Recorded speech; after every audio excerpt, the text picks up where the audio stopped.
Nos encontramos acá nuevamente en el quinto capítulo de la serie sobre la historia geológica y paleontológica de la Patagonia a lo largo de 400 millones de años.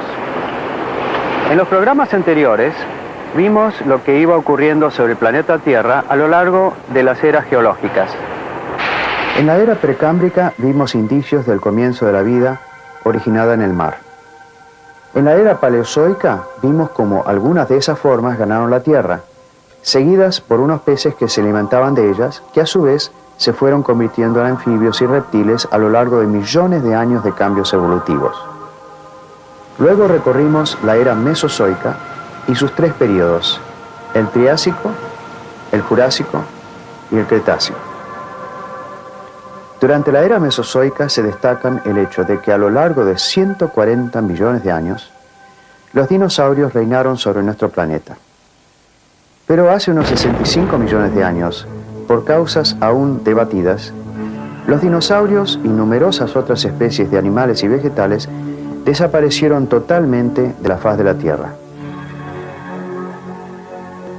Con esa intrigante desaparición terminamos el programa anterior. Hoy nos proponemos rastrear qué pasó a lo largo de una nueva era, la Cenozoica, en que los mamíferos se desarrollaron en infinidad de formas y tamaños y adaptados a los más variados ambientes, ya que se los encuentra tanto en las regiones polares como en zonas tropicales, volando por los aires o nadando las profundidades oceánicas.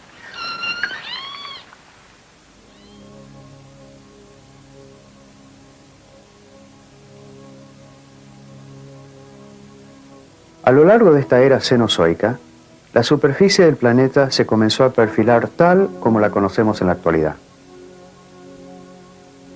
Después de la desaparición de los dinosaurios, los amonites y otros grandes grupos de organismos, comenzó hace 66 millones de años el Cenozoico.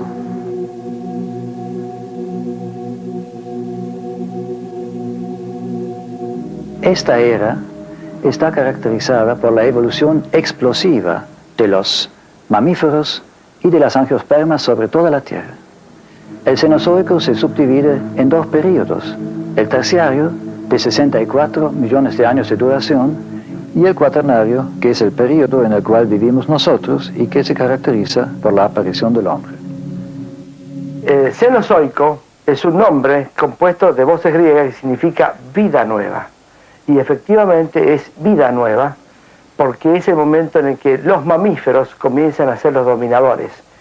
Tanto es así que se ha llamado a este momento como la edad de los mamíferos. Los mamíferos son aquellos animales que alimentan a sus crías con leche materna. Tienen además pelos, lo que funciona como un mecanismo de aislamiento y de regulación térmica.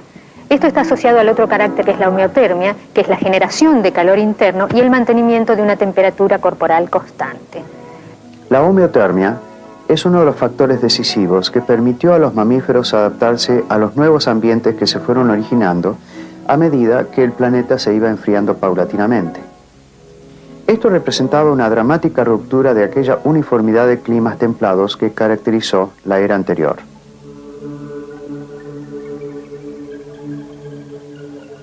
Es por este desarrollo extraordinario de los mamíferos que el periodo terciario es tan interesante para nosotros.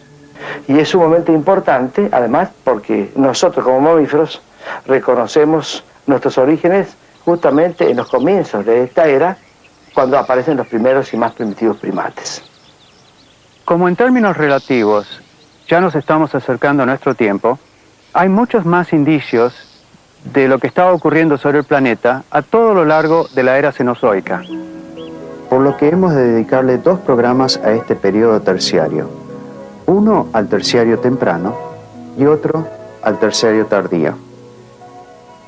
Hoy les presentaremos eventos del terciario temprano, el más antiguo, que abarca desde 66 millones de años hasta unos 30 millones de años atrás.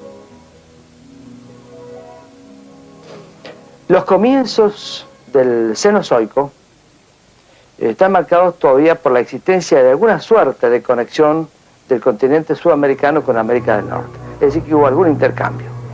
Pero a poco se produce la aislación total del continente sudamericano, que lo iba a transformar en un continente isla por 60 millones de años. En este laboratorio natural se produjo la diferenciación de una cantidad de tipos autóctonos, propios, nativos, exclusivos de este continente, con una variedad enorme. Como hemos visto, los continentes se unieron y separaron muchas veces a lo largo del tiempo geológico. Esta historia de contactos y aislamientos produjo una variedad enorme de faunas sobre todo el planeta. Cuando los continentes estaban unidos, sus faunas se dispersaban por todos los hábitats de esas masas continentales. Pero cuando algunos continentes quedaban separados por mucho tiempo, en ellos se iban desarrollando faunas y floras endémicas, es decir, locales, con tipos de animales y plantas que no existían en otros continentes. Un ejemplo de faunas endémicas se ve actualmente en Australia, que ha estado vagando aislada del resto del mundo a lo largo de decenas de millones de años y donde se encuentran casi exclusivamente mamíferos marsupiales como canguros, koalas y tantos otros animales tan característicos y exclusivos de ese continente. También vimos cómo las masas continentales se unían y al hacerlo sus faunas se mezclaban, se intercambiaban y surgían así nuevas formas. Este fue el caso de América del Sur, que se unió varias veces con América del Norte y en cada ocasión produjo grandes conmociones biológicas. Ahora, en esos movimientos de América del Sur se produjeron también grandes conmociones geológicas, y esto es el producto del movimiento hacia el oeste de la placa sudamericana.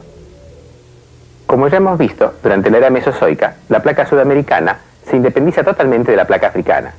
Es así que en la era posterior, la era cenozoica, la placa sudamericana adquiere su máxima movilidad.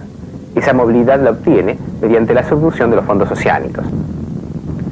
Los pulsos de máxima actividad originaron periodos de gran actividad sísmica, produciendo terremotos en los puntos de interacción entre las dos placas.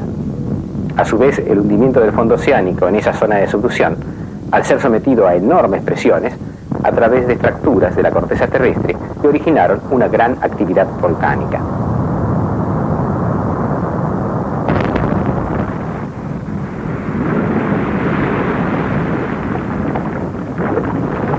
Durante el Terciario hubo un nuevo periodo tremendo de actividad volcánica, cubriendo por segunda vez más de la mitad de la Patagonia y comparable por su extensión casi con el vulcanismo jurásico.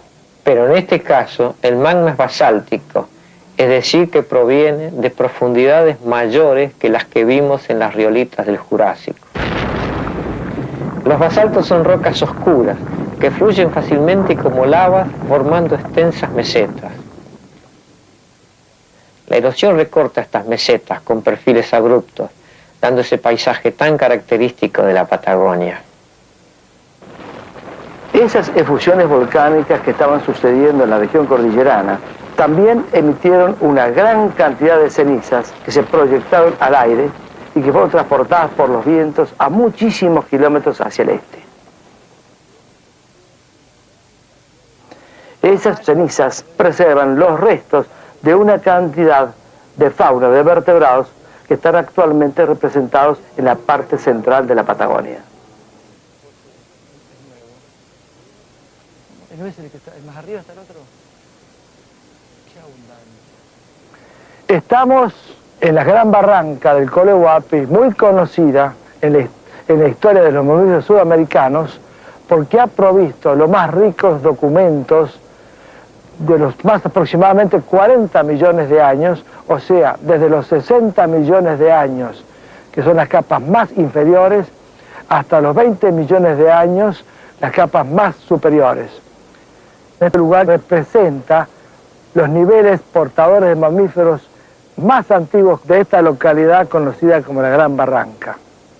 Se trata justamente de mamíferos que representan los más antiguos conocidos del Terciario inferior, que son testimonios incuestionables de que el continente sudamericano ya había iniciado su aislación geográfica.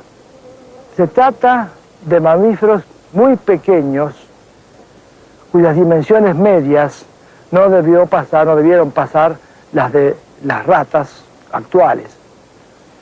Esa es la razón por la que la búsqueda de sus restos debe hacerse minuciosamente, revisando prácticamente en 4 patas los sedimentos, los lugares, y separando poco a poco las piezas, los esqueletales que se van encontrando muy minúsculas.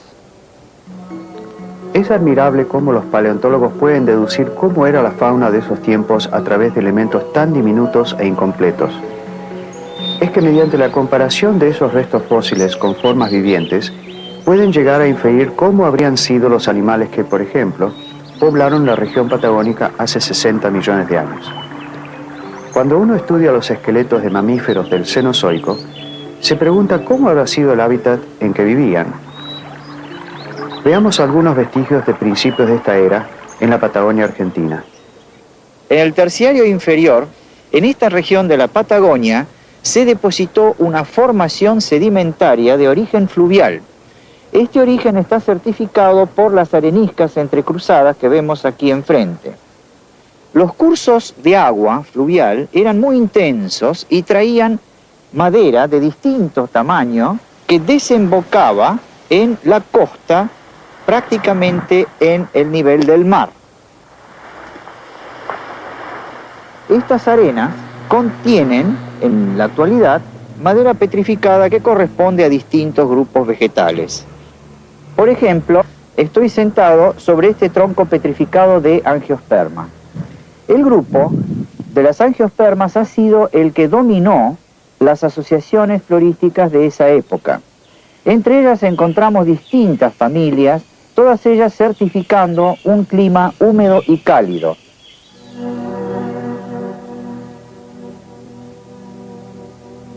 El hecho de que se encuentre tanta madera petrificada en Patagonia se debe a que en aquellos tiempos remotos hubo gran actividad volcánica en esa región.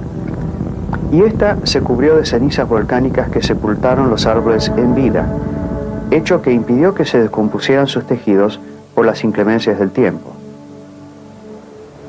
Esas cenizas también sepultaron otros vestigios de vida en Patagonia. Vean, por ejemplo, qué se encontró en depósito de tobas cerca del río Limay. Estamos observando una característica sedimentación de materiales volcánicos, de cenizas volcánicas, que han sido transportadas en forma aérea desde los centros de fusión. Estas importantes formaciones de muchos metros de espesor son el resultado de la continua y sucesiva depositación de materiales livianos, volátiles como la ceniza, y que en este caso probablemente provienen de decenas de kilómetros desde la cordillera.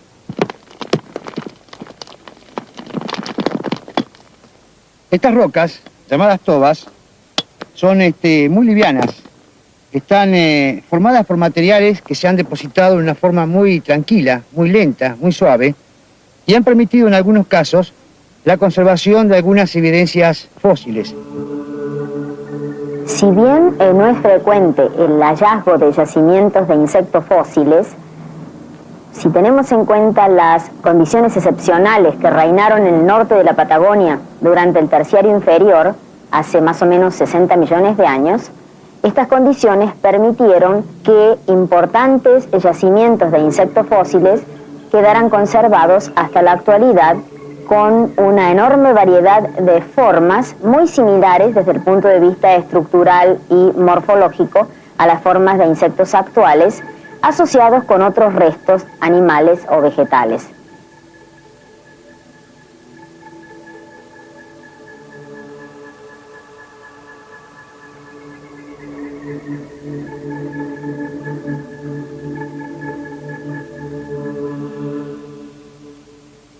Estas tobas, que no son nada más que cenizas consolidadas, cenizas volcánicas, se depositaron en su gran mayoría en cuerpos de agua. Si tenemos en cuenta que gran parte de esta fauna está compuesta por organismos de vida acuática, podemos concluir que el medio en el cual ellos vivieron estaba formado por aguas continentales bien claras, bien oxigenadas, en un clima que pudo haber sido de templado a cálido y hasta subtropical y muy húmedo. Así me imagino cómo debió ser ese ambiente. Estamos, sin embargo, en el norte de la Argentina, a más de 2.000 kilómetros del lugar donde se encontraron esos insectos fósiles. Imagínense regiones como esta, en lo que es hoy un semidesierto, como este en la Patagonia. La Patagonia Argentina es realmente un lugar excepcional. En esta vasta región siempre hay formaciones extraordinarias, fósiles de organismos que han vivido hace millones de años. Por ejemplo, acá encontramos una formación de lajas que posiblemente han sido el fondo de algún lago, algo así, donde se encuentran miles de pequeños batracios, danuros, ranas. Extraordinario. Estas ranas del terciario inferior, es decir, alrededor de 57 millones de años atrás, muestran que a pesar de los millones de años transcurridos desde su aparición, el patrón morfológico general de los anuros varió poco. Estas ranas constituyen un relicto de la fauna que habitó el bloque América del Sur-África durante parte del Mesozoico.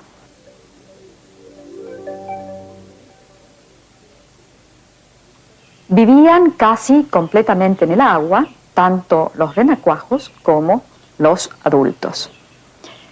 Este grupo de anuros se extinguió completamente de la parte austral del continente y sus parientes vivientes habitan centenas de kilómetros más al norte en áreas tropicales.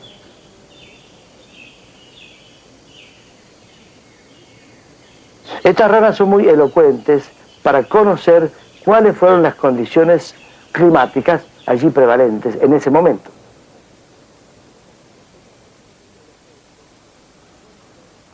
Intercalados entre coladas volcánicas, encontramos una sucesión de sedimentos de grano fino asociados con tobas, y en estas tobas una muy abundante flora que vivió hace más de 50 millones de años y que nos puede decir mucho sobre los climas que reinaron en esa época. Si abrimos una de estas lajas, vemos que en su interior hay una gran cantidad de hojas fósiles. Aquí, por ejemplo, esta hoja con punta alargada y con bordes enteros. Generalmente las hojas son de tamaño muy grande. Todos estos indicios nos dicen que la flora se ha depositado en condiciones de un clima cálido y húmedo. Así que estamos aquí delante de una flora que representa con mucha probabilidad un bosque húmedo de clima subtropical. No hubo solamente una gran diversidad específica de vegetales en estas latitudes, sino también un gran volumen de biomasa vegetal atestiguado por estas capas de carbón en las cercanías de Pichileucu. A lo largo del periodo terciario se depositaron grandes cantidades de carbón en el sur patagónico, hecho que implica una enorme masa vegetal que solo podría haber existido en climas muy húmedos. Por lo tanto, hay indicios que durante el periodo terciario temprano en Patagonia, el clima era tropical, con una tupida vegetación y fauna de lo más variada.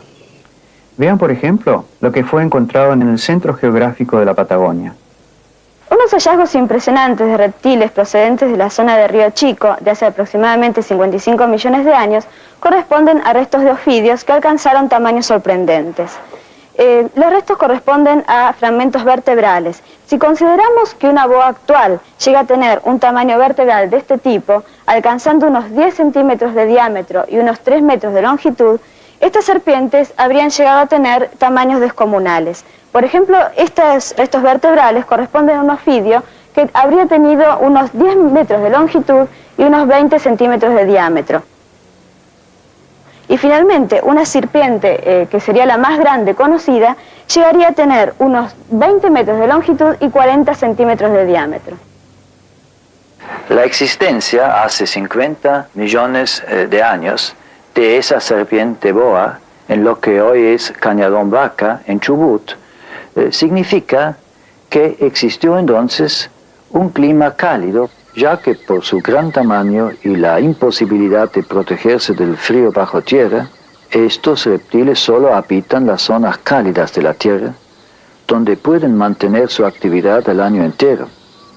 También la distribución de los cocodrilos fósiles nos permite deducir que en el terciario temprano la isoterma de 10 grados centígrados del mes más frío que se encuentra actualmente entre la región cuyana y el Río de la Plata se hallaba a 1500 kilómetros más al sur en la Patagonia austral.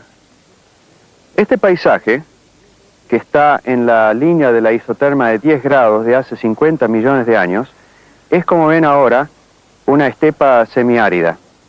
Este clima, más cálido y húmedo de la Patagonia, estaba controlado por dos importantes hechos geológicos. El primero de ellos es que en aquel entonces no existía aún la cordillera patagónica, dado que los mares pacíficos ingresaban hasta la actual región andina. El segundo factor es que América del Sur estaba todavía unida a la península antártica, por lo cual las corrientes circumpolares, que posteriormente enfriaron al continente, no existían aún. Pero de todos modos me cuesta imaginar que esta región haya sido tan tropical que pudo albergar una serpiente tan gigantesca. En cuanto a los mamíferos que habitaron estas latitudes, numerosos estudios permitieron deducir que hubo solamente 3 grandes grupos que se diversificaron en esos tiempos en toda Sudamérica. Ellos fueron los marsupiales, los edentados, los enartros y los ungulados.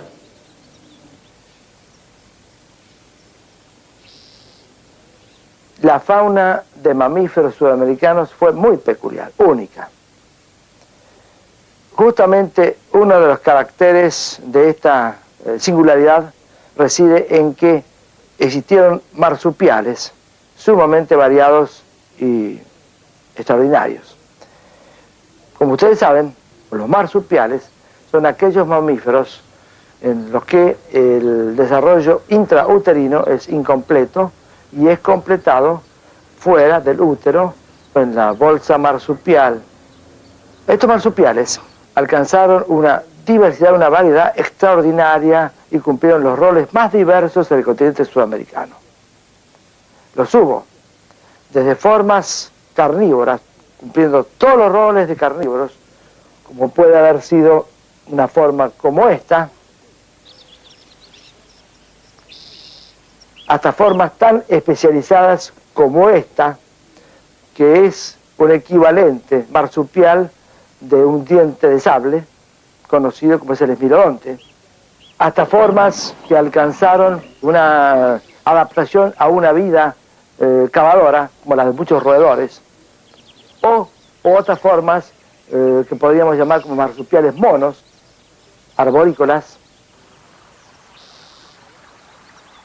y en fin, una variedad realmente extraordinaria.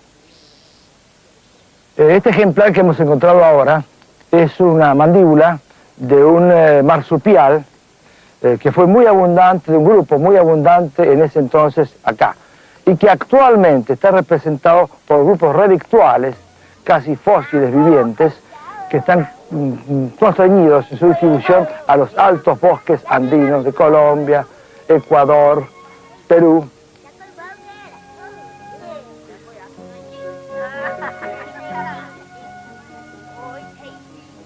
En realidad son formas relictuales, sobrevivientes de grupos que fueron muy abundantes y variados en este momento del tiempo geológico en América del Sur.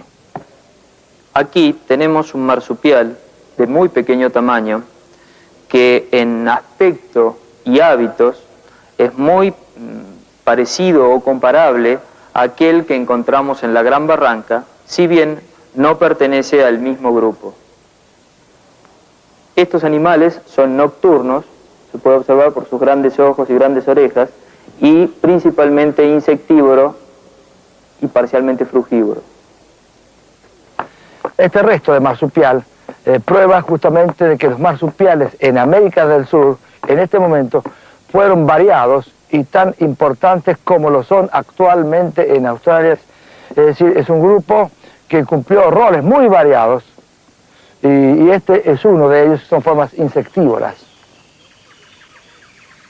En Australia, los marsupiales evolucionaron en un medio geográfico en que no hubo mamíferos placentarios. Pero en América del Sur, la mayoría de los herbívoros fueron placentarios y de dos grandes grupos, los llamados edentados o cenartros y los ungulados. El término ungulado es informal y hace referencia a aquellos animales que se paran sobre la punta de sus dedos, lo cual les facilita la carrera como una respuesta defensiva a la acción de los predadores. Los ungulados habrían llegado a América del Sur desde América del Norte hace unos 68 millones de años, cuando existió una conexión entre ambas Américas. Nuevamente aislada Sudamérica, estos ungulados experimentaron una evolución explosiva, espectacular, en donde ocuparon numerosos nichos ecológicos y obtuvieron formas de las más variadas.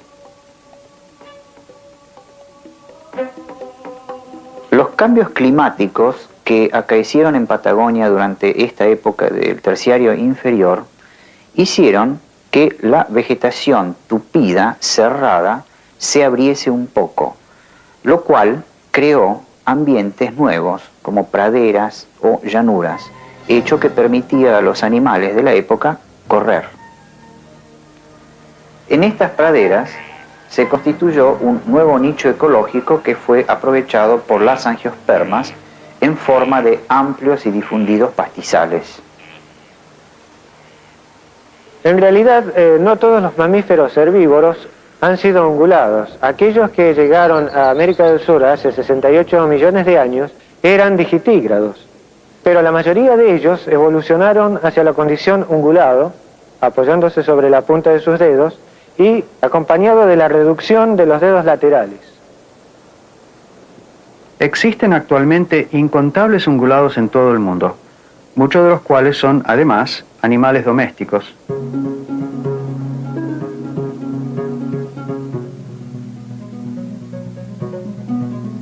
Durante el Terciario, determinados linajes de ungulados sudamericanos de pequeño a mediano tamaño desarrollaron adaptaciones a la carrera y al salto como una manera de escapar a los predadores de su época. Sin embargo, hubo otras formas en las cuales la estrategia fue un incremento a la talla. Es el caso del linaje de los toxodontes. Incluso algunas especies podrían haber presentado cuernos. Ejemplificando eso, tenemos aquí el caso de Tribodon, una forma de tamaño gigantesca que presenta una protuberancia en su cráneo que indicaría la presencia de un cuerno notable. Existen actualmente formas parecidas a esos ungulados toxodontes de Sudamérica. Por ejemplo, los rinocerontes. Pero estos animales son oriundos de Asia y África y por lo tanto vienen de linajes totalmente distintos a aquellos animales que se desarrollaron en Patagonia. Esto nos demuestra cómo en ambientes parecidos, distintos animales convergen para cumplir papeles ecológicos semejantes. Esto en biología se ha dado en llamar convergencia adaptativa. Es interesante señalar que la mayor variedad de estos ungulados sudamericanos se conocen bajo el nombre de notoungulados, un término que precisamente quiere decir los ungulados del sur. Ya dijimos que los mamíferos fósiles sudamericanos fueron realmente peculiares. Uno de los grupos que más ha contribuido a dar esta peculiaridad es justamente de los mamíferos edentados. Los mamíferos edentados fueron muy exitosos, tan exitosos que desarrollaron una enorme variedad de tipos, que se extendieron en el tiempo prácticamente durante todo el Cenozoico y llegaron a extinguirse hace 10.000 años muchos de estos grupos, es decir, que muchas de estas formas convivieron con el hombre. Edentados etimológicamente representa animales sin dientes. En realidad es un nombre impropio, por cuanto esa no es la característica general de todos los sedentados, sino de uno de los grupos, que es el de los osos hormigueros representados en la actualidad. Por el contrario, todos los demás sedentados sí tienen dientes, nada más que esos dientes son todos iguales y carecen de esmalte. Los sedentados alcanzaron una gran variedad. Sin embargo, pueden ser resumidos en dos tipos fundamentales. Uno es el de los pilosos o con pelos, por oposición a aquellos que son los acorazados o loricados, que desarrollaron una caparazón ósea.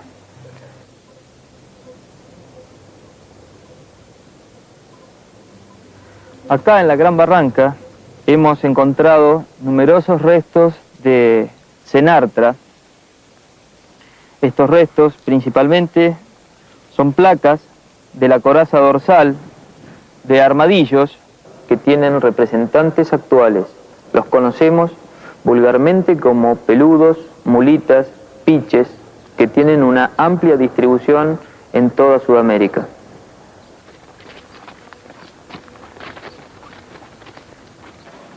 Otro de los edentados acorazados es el grupo de los gliptodontes, una familia ampliamente diversificada, de formas muy grandes, muy voluminosas, lentas, principalmente o casi exclusivamente herbívoras, y dotadas de una caparazón dérmica muy gruesa que seguramente estaría oficiando como una defensa pasiva ante posibles depredadores.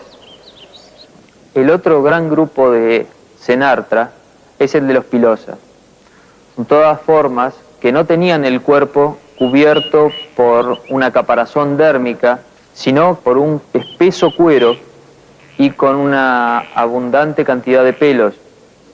Estas formas se pueden subdividir, a su vez, en dos: aquellas que son insectívoras, como los osos hormigueros actuales, y aquellas formas herbívoras que tuvieron una amplia diversificación y que llegaron a desarrollar tipos gigantescos, como el caso del megaterio, que posiblemente sea uno de los mamíferos terrestres de mayor tamaño conocidos. Una de las características de los pilosas es poseer los miembros anteriores dirigidos hacia adentro y garras muy desarrolladas.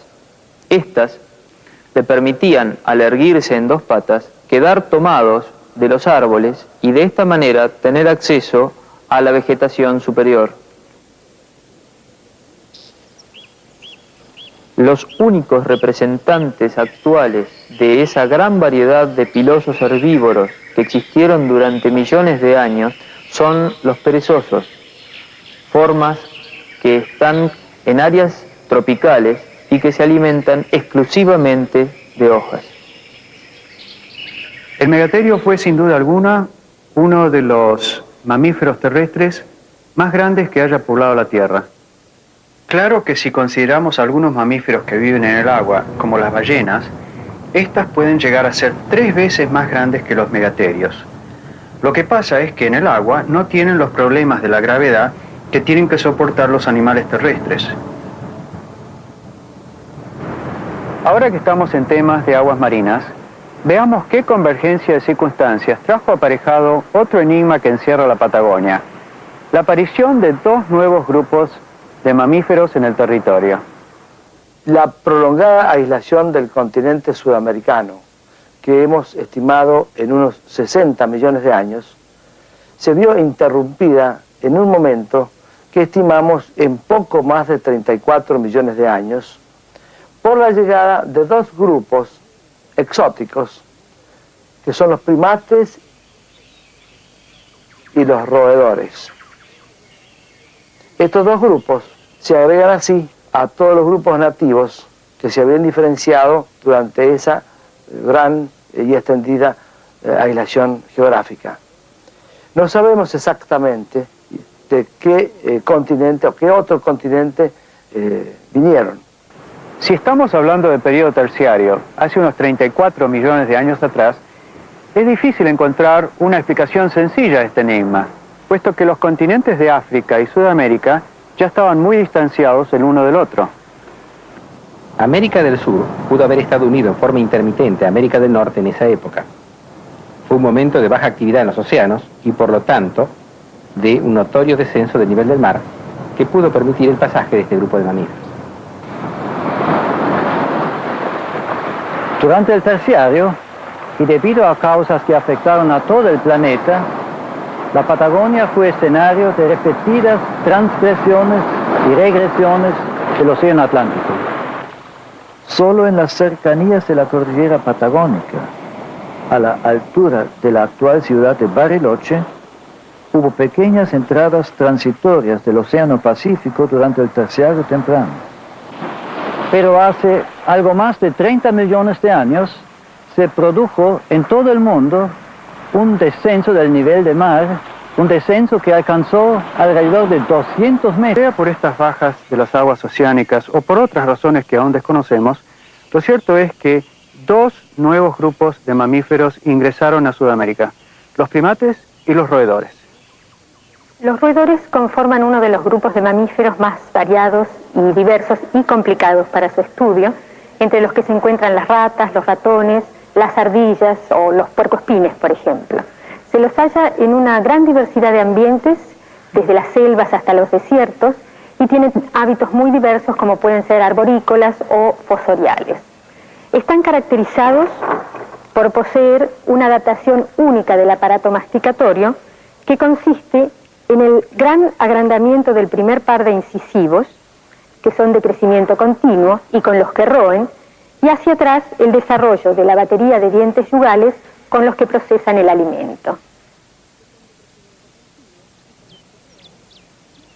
Los roedores de hace 34 millones de años, que son los más antiguos del continente, ya formaban una fauna de lo más rica y variada. Algunos eran tipos primitivos, que seguramente estaban cercanos a lo que debió ser el grupo invasor. Otros, en cambio, eran formas especializadas, entre las que podemos encontrar a los más antiguos antecesores de las vizcachas vivientes. De todas maneras, en su conjunto, la fauna está indicando climas cálidos y húmedos y el desarrollo de áreas boscosas. No fueron los roedores los únicos nuevos inmigrantes a tierras sudamericanas, porque, como ya dijimos, los primates también llegaron en esa misma época. En Bolivia se han encontrado restos fósiles de primates de hace unos 34 millones de años atrás. Y en Patagonia se los registra a más o menos 20 millones de años atrás. Este es un grupo de paleontólogos de la Argentina y los Estados Unidos buscando fósiles en yacimientos del río Pinturas. Cada día, desde el amanecer hasta el crepúsculo, hurgueteamos sobre las rocas buscando pequeños trozos de huesos y dientes. Meteorizándose sobre las rocas hay una amplia gama de mamíferos fósiles que datan de unos 20 millones de años.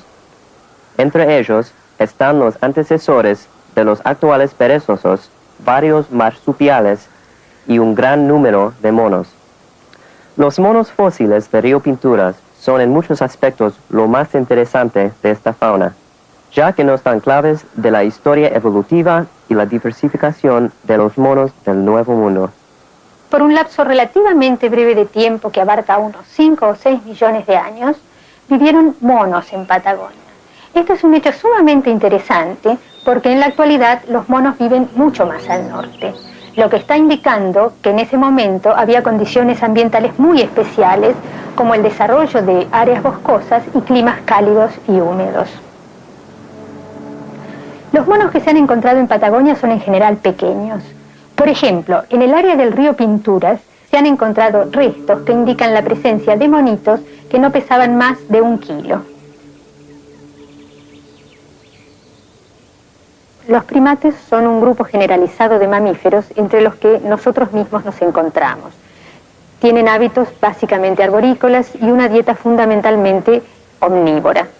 Entre sus características está la de tener un pulgar oponible, una reducción de la región nasal con una reducción también del sentido del olfato, un agrandamiento de las órbitas y un perfeccionamiento del sentido de la vista, pero quizá uno de los caracteres más sobresalientes sea la encefalización progresiva. Esto es, un aumento del tamaño del cerebro con respecto a la talla corporal. El dato sobre el agrandamiento de la corteza cerebral es especialmente importante porque con esta característica se amplía la posibilidad de la memoria, lo que seguramente tiene relación con la inteligencia, elemento distintivo de los seres humanos. Pero en el periodo terciario eso era aún una posibilidad muy remota.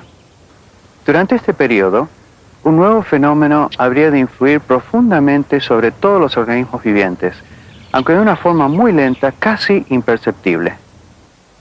Por una serie de circunstancias concordantes, las temperaturas sobre todo el planeta se fueron haciendo progresivamente más frías. Dos factores importantes afectaron esos cambios climáticos. Por un lado, las propiedades intrínsecas tanto del agua como del suelo de absorber el calor que les llega del sol. Por otro lado, cómo ese calor es distribuido por todo el planeta a través de las corrientes marinas. Veamos primero cómo el calor solar afecta a las aguas marinas. Mediante el mecanismo de la convección, ese calor es transportado por grandes corrientes convectivas a las profundidades oceánicas. Y con el pasar de los millones de años, se produce el paulatino calentamiento de las aguas. En cambio, si las masas continentales predominan en las latitudes tropicales, el proceso es a la inversa, ya que los continentes se calientan solo durante las horas del día, en superficie, mediante el mecanismo de la conducción, donde el calor penetra solamente algunos centímetros o decímetros. Pero este calor no es retenido por las masas continentales, sino que se pierde rápidamente a la atmósfera durante las horas de la noche. Esto se traduce en una tendencia paulatina al enfriamiento de la corteza terrestre. Pero esos procesos de la convección de las aguas y la conducción de los suelos no explican de por sí los cambios climáticos que ocurrieron a lo largo del terciario. Hay que ver el balance, el equilibrio, que fue cambiando de acuerdo a cómo se iban reubicando las masas continentales en ese colosal rompecabezas, produciendo a su vez cambios en las corrientes marinas sobre el planeta. Como recordarán, a mediados del Mesozoico comenzó el desmembramiento del supercontinente Pangea. Promediando el Cretácico, Sudamérica se separó definitivamente de África. Y durante el terciario, algunos de los mayores fragmentos continentales se colocaron en áreas circunecuatoriales y eso tuvo grandes consecuencias para el balance térmico de la Tierra. El esquema simple de circulación oceánica que tuvo validez durante la existencia de Pangea ya no estaba en vigencia. Esas dos grandes células de convección de las aguas oceánicas, que habían estado ubicadas una en el hemisferio norte y otra en el hemisferio sur, fueron reemplazadas paulatinamente, debido a la separación de los continentes, por un sistema de circulación mucho más complejo y por lo tanto no tan efectivo.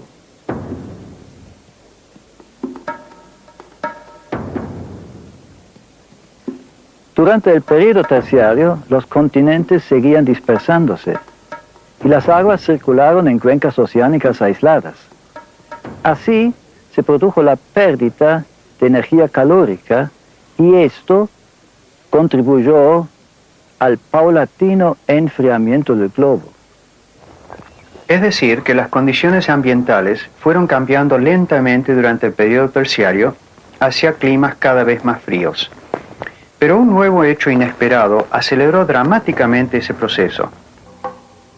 El continente antártico, que estuvo unido al sur de la Patagonia a lo largo de las eras paleozoica y mesozoica, a mediados del terciario se separó, y esto trajo consigo grandes consecuencias.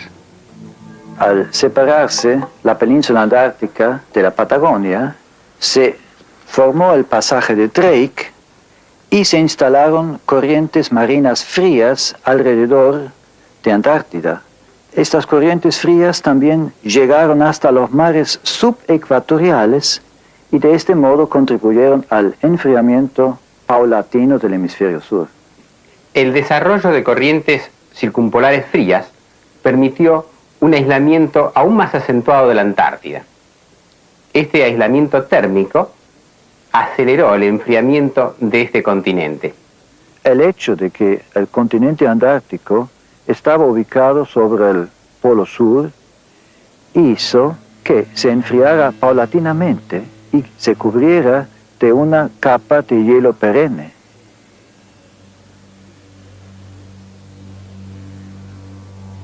Esto a su vez llevó una gran gama de cambios climáticos profundos sobre el resto del globo. Esos cambios en la circulación oceánica provocaron grandes cambios ecológicos sobre el planeta. Por ejemplo, las aguas frías de las zonas polares tienden a ascender y al hacerlo arrastran con ellos una cantidad de nutrientes que al llegar a las zonas superficiales del agua sirven de alimento a una infinidad de organismos, desde los más pequeños, microscópicos, hasta los animales más grandes, las ballenas.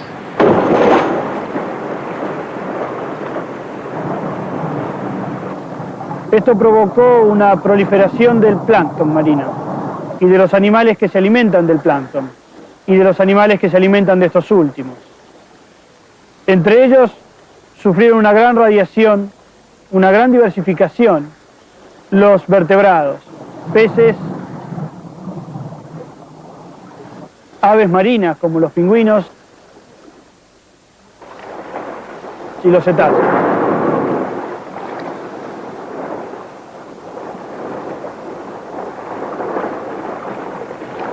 Este modo de alimentación, basado en los organismos más pequeños pero más abundantes del océano, les permitió a las ballenas como esta alcanzar tamaños gigantescos, siendo los animales más grandes que jamás habitaron el planeta. Estos mamíferos marinos, en realidad, comenzaron a migrar hacia el medio acuático a partir de mamíferos terrestres hace aproximadamente unos 50 millones de años. Y a partir de allí sufrieron adaptaciones que los hicieron muy particulares, muy distintos del resto de los mamíferos, y que los llevaron a una perfecta adaptación a su medio ambiente. Es asombroso ver cómo los mamíferos, que habían sido formas pequeñas a lo largo de millones de años, una vez que desaparecieron los dinosaurios, comenzaron una extraordinaria explosión evolutiva. Y tal como los dinosaurios, algunos linajes, tanto terrestres como marinos, demostraron una tendencia al gigantismo.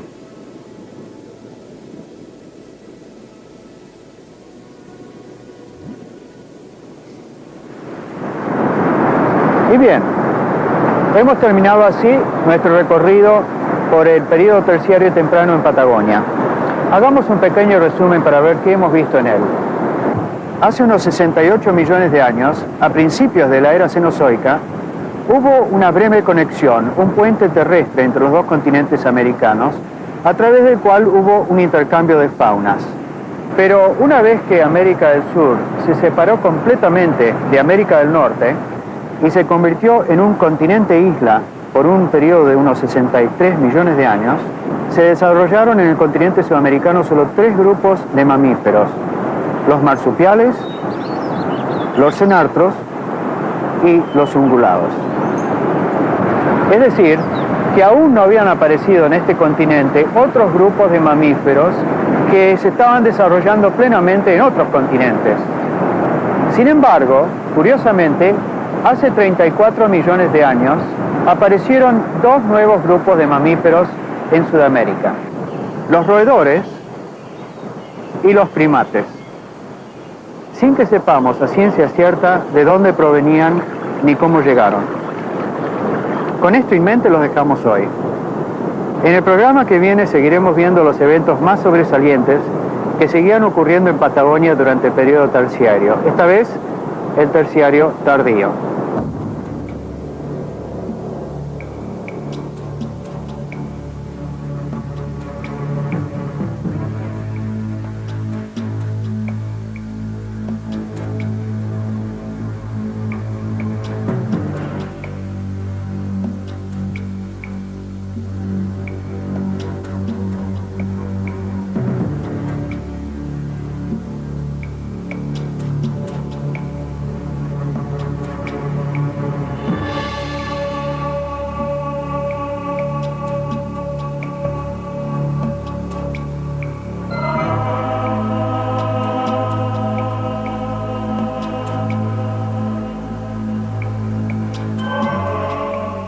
Años de duración, y el cuaternario, que es el periodo en el cual vivimos nosotros y que se caracteriza por la aparición del hombre. Cenozoico es un nombre compuesto de voces griegas que significa vida nueva. Y efectivamente es vida nueva porque es el momento en el que los mamíferos comienzan a ser los dominadores. Tanto es así que se ha llamado a este momento como la edad de los mamíferos. Los mamíferos son aquellos animales que alimentan a sus crías con leche materna. Tienen además pelos, lo que funciona como un mecanismo de aislamiento y de regulación térmica. Esto está asociado al otro carácter que es la homeotermia, que es la generación de calor interno y el mantenimiento de una temperatura corporal constante. La homeotermia es uno de los factores decisivos que permitió a los mamíferos adaptarse a los nuevos ambientes que se fueron originando a medida que el planeta se iba enfriando paulatinamente. Esto representaba una dramática ruptura de aquella uniformidad de climas templados que caracterizó la era anterior.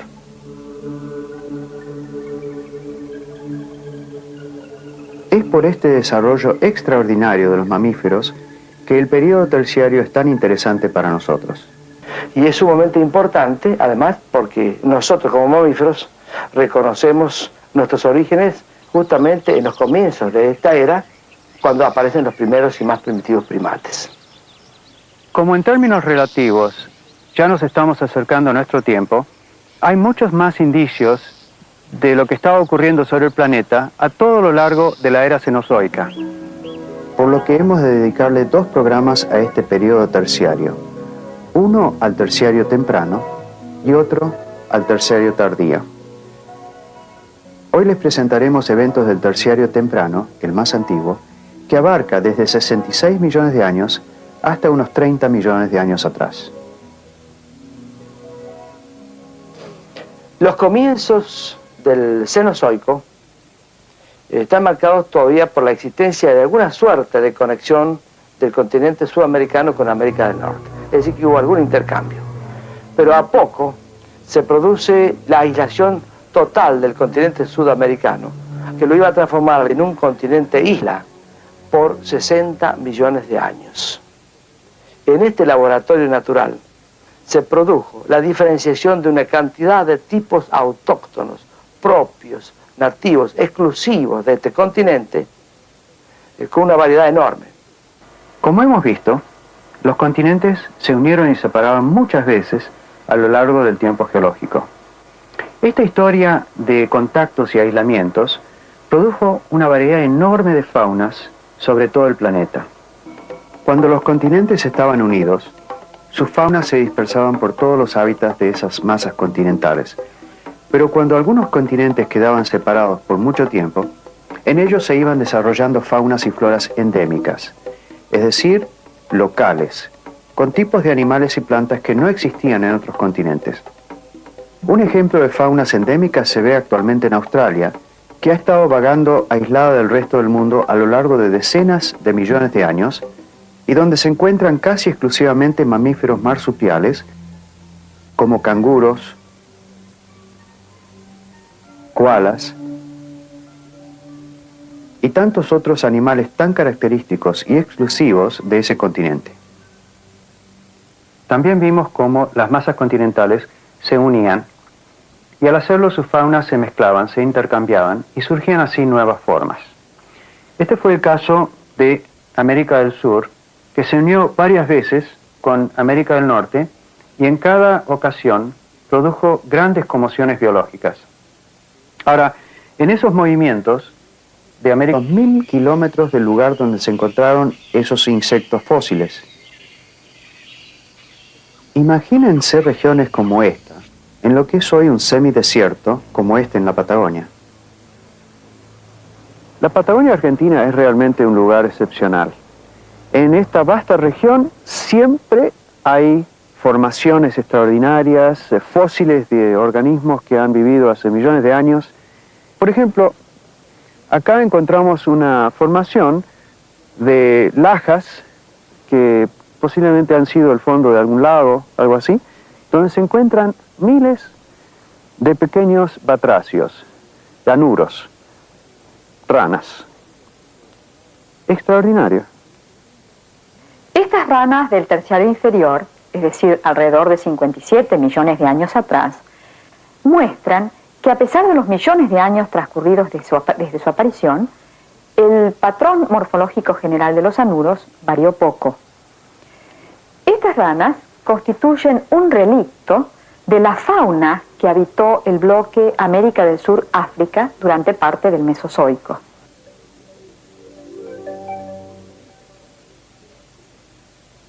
Vivían casi completamente en el agua, tanto los renacuajos como los adultos.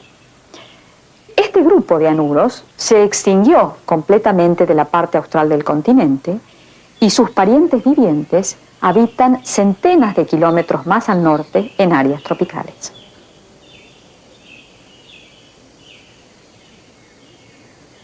Estas ranas son muy elocuentes para conocer cuáles fueron las condiciones climáticas allí prevalentes en ese momento.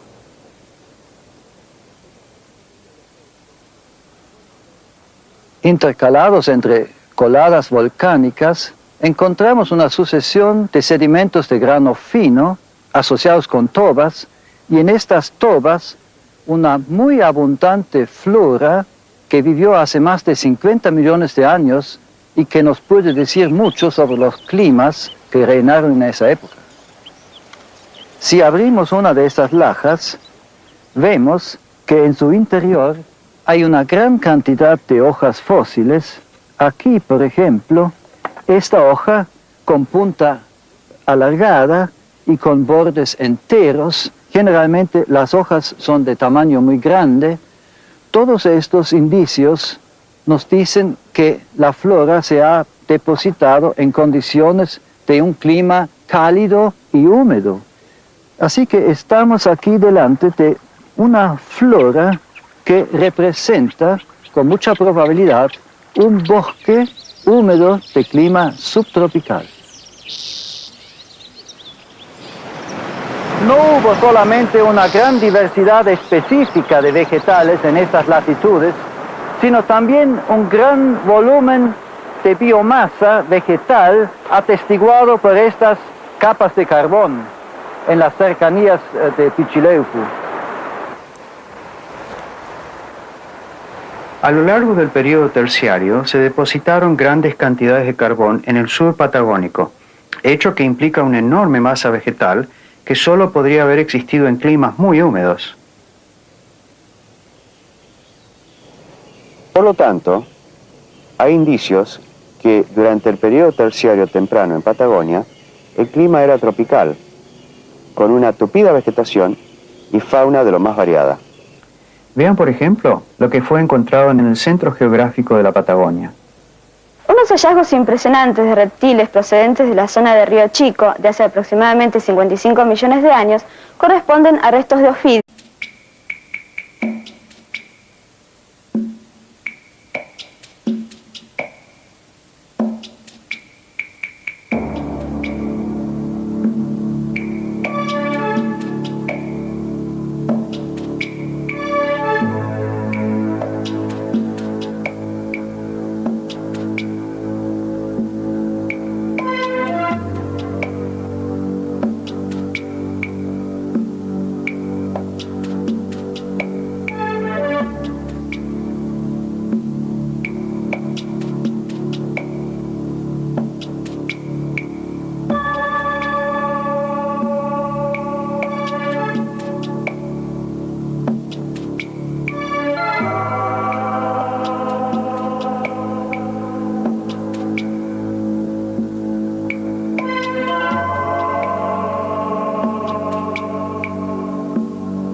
Nos encontramos acá nuevamente en el quinto capítulo de la serie sobre la historia geológica y paleontológica de la Patagonia a lo largo de 400 millones de años. En los programas anteriores vimos lo que iba ocurriendo sobre el planeta Tierra a lo largo de las eras geológicas. En la era precámbrica vimos indicios del comienzo de la vida originada en el mar.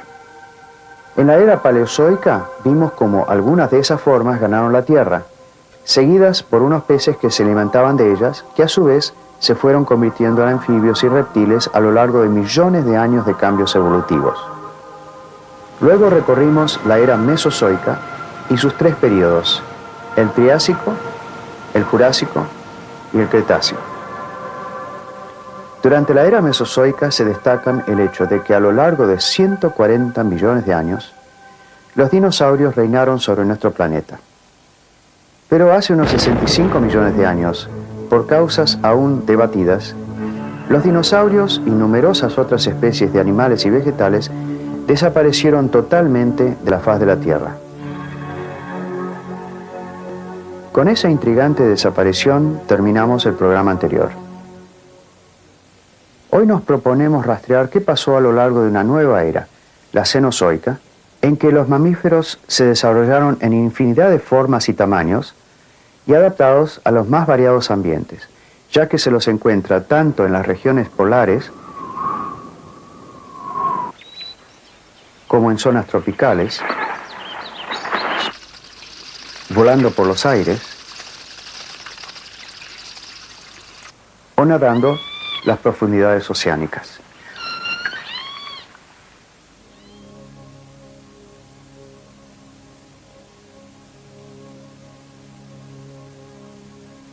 A lo largo de esta era cenozoica, la superficie del planeta se comenzó a perfilar tal como la conocemos en la actualidad.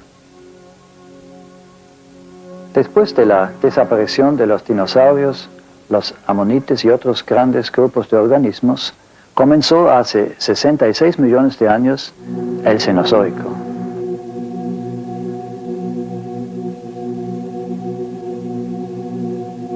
Esta era está caracterizada por la evolución explosiva de los mamíferos y de las angiospermas sobre toda la Tierra. El Cenozoico se subdivide en dos periodos. El Terciario, de 64 millones de años. Del sur se produjeron también grandes conmociones geológicas, y esto es el producto del movimiento hacia el oeste de la placa sudamericana. Como ya hemos visto, durante la era mesozoica, la placa sudamericana se independiza totalmente de la placa africana. Es así que en la era posterior, la era cenozoica, la placa sudamericana adquiere su máxima movilidad. Esa movilidad la obtiene mediante la subducción de los fondos oceánicos.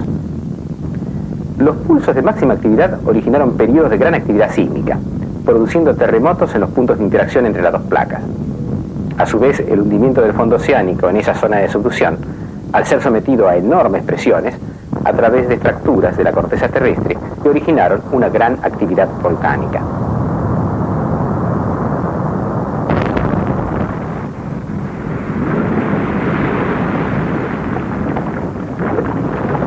Durante el Terciario hubo un nuevo periodo tremendo de actividad volcánica, cubriendo por segunda vez más de la mitad de la Patagonia y comparable por su extensión casi con el vulcanismo jurásico.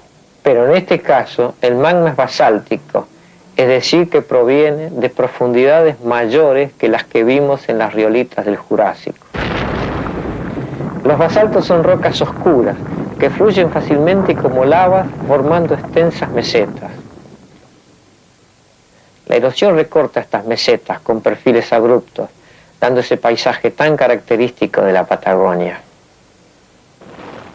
Esas efusiones volcánicas que estaban sucediendo en la región cordillerana también emitieron una gran cantidad de cenizas que se proyectaron al aire y que fueron transportadas por los vientos a muchísimos kilómetros hacia el este. Esas cenizas preservan los restos de una cantidad de fauna, de vertebrados, que están actualmente representados en la parte central de la Patagonia.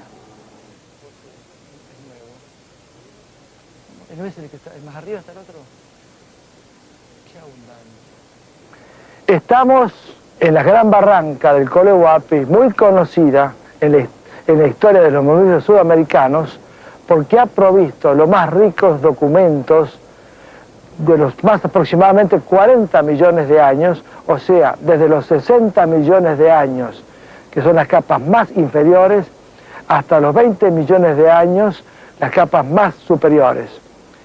Este lugar representa los niveles portadores de mamíferos más antiguos de esta localidad conocida como la Gran Barranca. Se trata justamente de mamíferos que representan los más antiguos conocidos del terciario inferior, que son testimonios incuestionables de que el continente sudamericano ya había iniciado su aislación geográfica. Se trata de mamíferos muy pequeños, cuyas dimensiones medias no debieron pasar las de las ratas actuales. Esa es la razón por la que la búsqueda de sus restos debe hacerse minuciosamente, revisando prácticamente en 4 patas los sedimentos, los lugares, y separando poco a poco las piezas, los esqueletales que se van encontrando muy minúsculas. Es admirable cómo los paleontólogos pueden deducir cómo era la fauna de esos tiempos a través de elementos tan diminutos e incompletos. Es que mediante la comparación de esos restos fósiles con formas vivientes, pueden llegar a inferir cómo habrían sido los animales que, por ejemplo, poblaron la región patagónica hace 60 millones de años. Cuando uno estudia los esqueletos de mamíferos del Cenozoico, se pregunta cómo habrá sido el hábitat en que vivían. Veamos algunos vestigios de principios de esta era en la Patagonia argentina. En el terciario inferior, en esta región de la Patagonia, se depositó una formación sedimentaria de origen fluvial. Este origen está certificado por las areniscas entrecruzadas que vemos aquí enfrente. Los cursos de agua fluvial eran muy intensos y traían madera de distinto tamaño que desembocaba en la costa prácticamente en el nivel del mar. Estas arenas contienen, en la actualidad, madera petrificada que corresponde a distintos grupos vegetales. Por ejemplo, estoy sentado sobre este tronco petrificado de Angiosperma. El grupo de las Angiospermas ha sido el que dominó las asociaciones florísticas de esa época. Entre ellas encontramos distintas familias, todas ellas certificando un clima húmedo y cálido.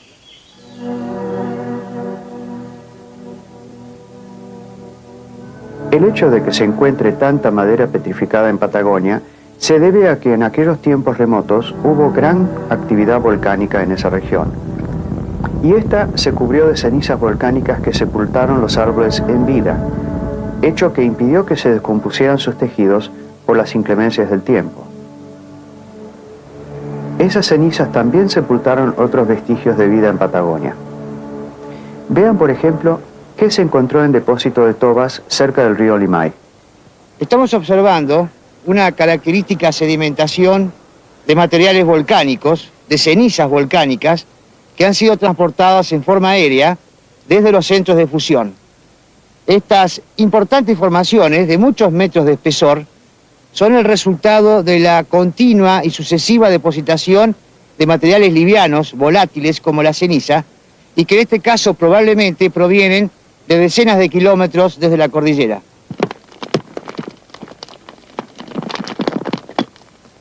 Estas rocas, llamadas tobas, son muy livianas. Están formadas por materiales que se han depositado en una forma muy tranquila, muy lenta, muy suave, y han permitido en algunos casos la conservación de algunas evidencias fósiles. Si bien no es frecuente el hallazgo de yacimientos de insectos fósiles, si tenemos en cuenta las condiciones excepcionales que reinaron en el norte de la Patagonia durante el terciario inferior, hace más o menos 60 millones de años, estas condiciones permitieron que importantes yacimientos de insectos fósiles quedaran conservados hasta la actualidad con una enorme variedad de formas muy similares desde el punto de vista estructural y morfológico a las formas de insectos actuales, asociados con otros restos animales o vegetales.